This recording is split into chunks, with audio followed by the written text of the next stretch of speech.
Thank you for joining this EXP review episode with the Oronin. It's 2021 and it's the 35th anniversary of the Legend of Zelda series. Until Skyward Sword HD comes in, we will be reviewing the remake of Link's Awakening for the Nintendo Switch. I know it is also the anniversary years for Metroid and Donkey Kong. Metroid Dread will definitely get reviewed as well. I may even speedrun it one day. If you want to see me do that, go ahead and subscribe and click the notification bell.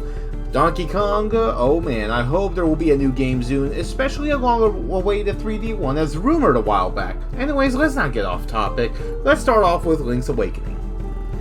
The talks of the Zelda remakes have been in existence with the fanbase for quite a long time, and in a good way, especially when speaking about the original two Zelda games for the NES. Not many, at least not within my circle, had Link's Awakening in mind, considering Link's Awakening DX was the definitive version for the Game Boy Color. However, when it was announced that a remake is coming, that's when a lot of our bricks were shattered. When I saw the anime opening and then saw a very familiar design of Link, I was excited. That was until I saw the in-game art style. Seriously, they look like as if the Chicken Run artists tried to recreate the Mii's. At the end, the satisfaction of the game was still there and does a good job of nostalgia that can introduce many newcomers to the franchise.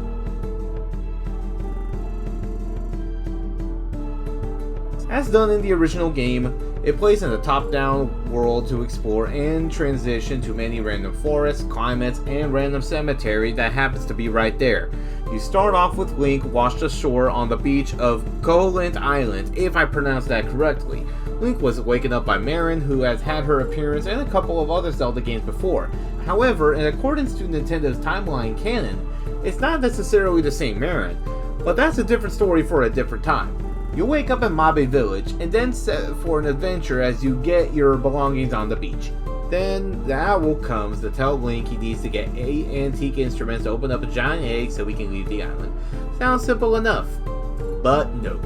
Link needs to fight monsters, which apparently is his fault that they showed up because they weren't as prominent before he landed. So, thank you for ruining people's lives, you jerk! You jerk! You jerk! Nice job, hero! Hey! Excuse me, princess! I don't know about many of you folks watching, but looking at 2021 and then back to the original Zelda and Link's Awakening, I have no doubt some new school gamers may call this the original blueprint of the Diablo-style crawler genre, but it's really far from it. Yes, you have a sword and a shield and you fight enemies that do respawn, and there is a top-down view, but there is no customization by any means for Zelda games, not until Breath of the Wild at least. Outside of having a sword and a shield, you do have other items in the games that help you explore the game's world and their dungeons. You get each one as they become essential and helps you reach out to places you weren't able to explore later on. For example, once you get the bombs, you'll see cracks in hills and walls you can finally blow up and open to enter through. You get more rupees or other upgrades for Link as well. The original game is played on the Game Boy, which had 2 buttons, and the Nintendo Switch, well, has more than that. For that reason, you can now have 2 buttons to use for your items instead of just one like the original. Although for some reason they still give us the feather to jump and not an auto jump or a dedicated jump button. This game came out in the late 2010s, and you can't give us that even in a remake Nintendo? Despite of this, it is a feature you will end up using anyway, and with having a second item to use alongside it, you cut down your usage of pausing the game to switch out items by half from the original version. On top of that, one of the new items added as a homage of the newer Zelda games are fairy bottles, so you can restore some health when you do die. To even help out more on this adventure, you will later in the game be able to meet Crazy Tracy, who has a health spa, oddly right next to a scary cemetery. That is pretty sus, and got a secret to tell you, which refills your health and also gives you a second pair of health when you die. What is the secret? Well, some of you will understand when you're older. One of the reasons I find this game to be a good appeal for newcomers in the franchise is because of the difficulty, and I like to speak about it all the time because there are some games today that have lost a sense of challenge that many of us grew up on that right now, maybe be in our 20s or 30s, and I'm sure you are understanding what we are getting at. So, Zelda games are definitely not notorious for being easy. It wasn't for me until I get older, But the combat in Zelda's Link's Awakening is definitely not the most punishing, and exploration can be easy to maneuver most parts of the game. In some of the dungeons, maybe not so much. However, there are no waypoints on the map, and despite of this, you do have the owl after almost every dungeon to point you to the right direction, and you also have the telephone booth to give you hints on where to go. So it is very important to not skip out on the dialogue and the speech for owls, so you will know where to go, or else you may have to use the internet for some help. Each interaction with a non-playable character will have keywords and names highlighted in different colors to hint you at where to go, and should definitely be almost enough to help you go throughout the game. So if you want to challenge yourself, you can use that instead of the internet. Completion length is right about average for some good adventure games with some exploration. I would say about a good 15 hours will work out well for this game if you focus on the story.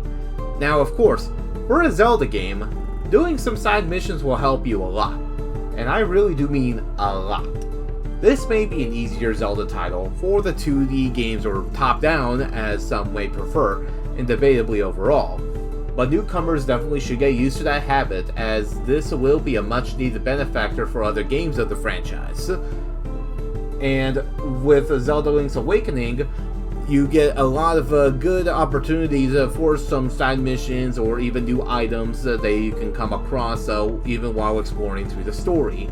For once, a lot of the quarter hearts are able to be found easily. Once you get 4 of them at a time, you get a new heart added up to your health, which will help out to your vitality by a lot.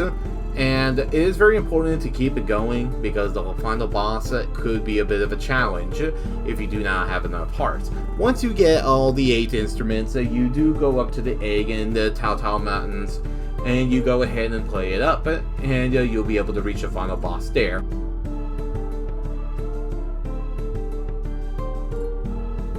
Link's Awakening for the Nintendo Switch is a definite epitome of an old school Zelda that won't be going away anytime soon.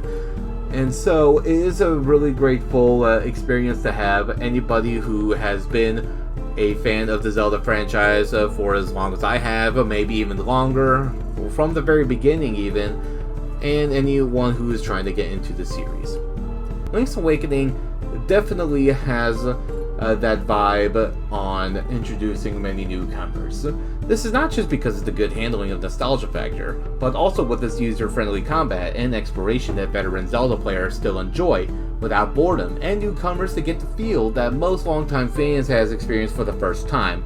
With almost 35 years into its existence, you definitely see why it is still highly beloved and all over the place depending on where you live. I definitely do believe that the Skyward Sword HD remaster on the Switch will expand on the new fandom and hopefully give more appreciation than ever, and I do not find this to be an exaggeration. Skyward Sword is based on the canon timeline to be one of the very first Zelda games, so it will definitely get an introduction to the lore pretty well, and a little bit of a background of what the Zelda games are all about.